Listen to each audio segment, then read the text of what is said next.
嗱 important 嘅 clause 咧，即係嗰啲條款啊，呢度有幾個，我哋呢啲字咧要記。其實我主要咧，你最緊要係翻去咧寫翻啲新字出嚟啦，你知道個 definition。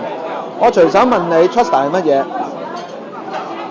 ？borrower 係啦 ，beneficiary 係乜嘢？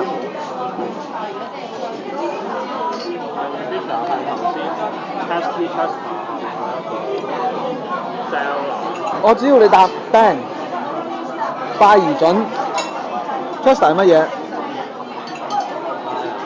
？buyer 得 borrower 或者 buyer， 唔要囉嗦，因為冇時間。acceleration clause 就係加快咗還款嘅，其實alienation clause 係隸屬於acceleration clause，acceleration clause 係大路 ，alienation clause 係裏邊嘅其中之一個。lien 咧就係扣住間屋 ，lien 係扣住你間屋唔俾你賣，扣屋不俾賣。